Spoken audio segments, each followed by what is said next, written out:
Married my childhood sweetheart, but I found love again with a man who rarely said I love you. I'm using a different account so that my husband doesn't know.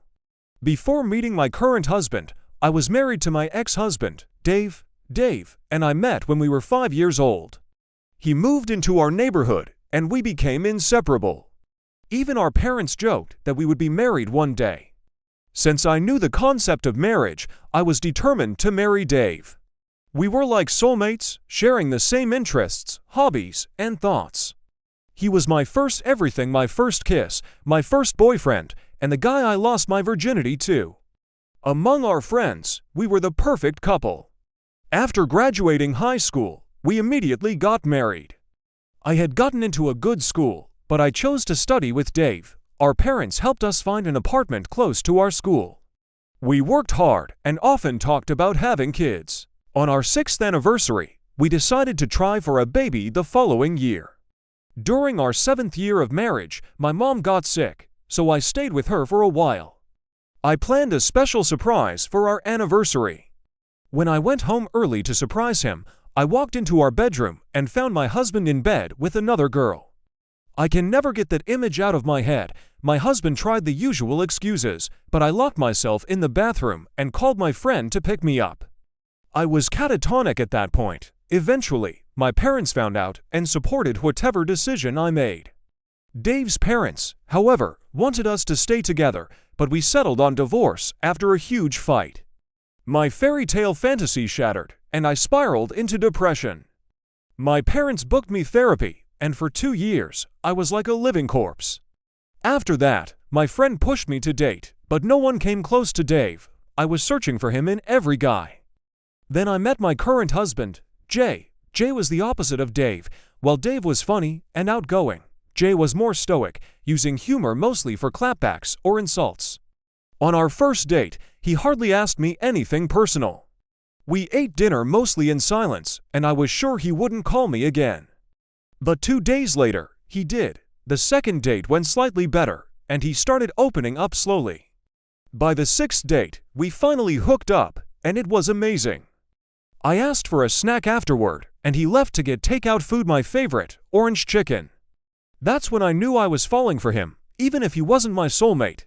Jay had a rough upbringing. His parents were drug addicts, and he was homeless for a while, but he worked his way up.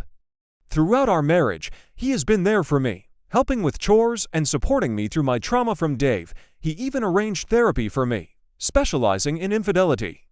Jay might not be a man of many words, but his actions show me he loves me. When I was pregnant, he'd wake up in the middle of the night to get me food or rub my feet without complaint. We've been married for 15 years, and my love for him has only grown.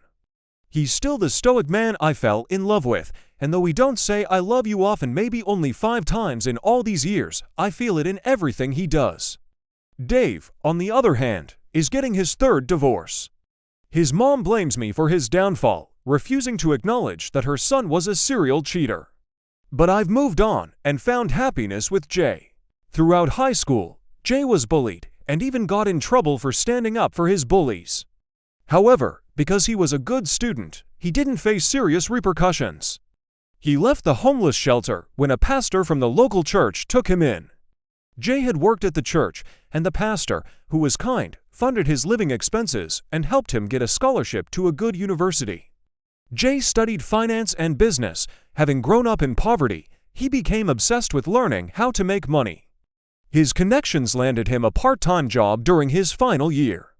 I met Jay through a friend who worked in the same company as him. At the time, he was an investment banker, and the rest is history. I understand why he is so stoic and doesn't show his emotions. Out of curiosity, I once asked him how he managed to stay kind despite seeing the harsh realities of life. He told me about a couple whose children he used to tutor. They were a happy family in his eyes, with the husband always showing affection for his wife. From that moment, Jay knew he wanted a family like that because he never had a complete family. However, he doubted anyone would love him since he didn't know how to show love. His childhood was filled with the memory of his parents fighting and cheating on each other, which destroyed his perception of love. Without that couple, he probably wouldn't have believed in lifelong love.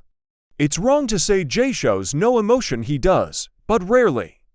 I remember when our daughter was born, Jay held her and cried, repeating, "I will protect you.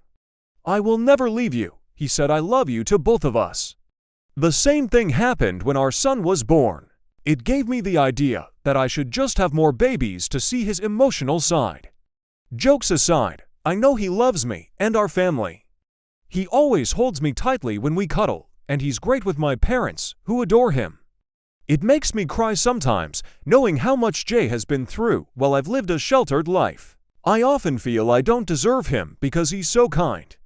But we've started saying "I love you" more often now. Update: I want to thank everyone who has been kind and supportive. I never imagined so many people would come through because of my post. Many of you suggested therapy. I had mentioned it to Jay before, but he always brushed it off, saying his past didn't bother him. Thanks to your suggestions, I showed him some articles on PTSD and childhood trauma. He read them and soon after found a therapist. He's only had 2 sessions so far, but a few days ago, he came home and hugged me tightly, then started sobbing. We went to our bedroom, where we sat and talked. He apologized for being so cold over the years and for not expressing his love more often. He said he was afraid to confront his past, so he buried those feelings deep down. Jay confessed, "I love you with all my heart. I know I don't say it often, but I feel it every day. I'm sorry for taking those years away from you by not expressing my love. You gave me our kids and made our house a home. I've always wanted that, and you made it happen. I don't want to waste any more time burying my emotions." Seeing him vulnerable for the first time in his life made me cry. That night, we talked about our marriage and all the times we've shared. It was a real bonding experience. Since then, Jay has been more attentive. He comes home early just to spend more time with me, and we cuddle a lot more. He's even been saying "I love you" to the kids, though our son is confused, and our daughter responded with, "Dad, you're weird." He's thinking about planning a trip for just the 2 of us, something we haven't done in years. Thanks to you all, I now have a new version of my husband. This has strengthened our marriage, and I hope he'll no longer be haunted by his past.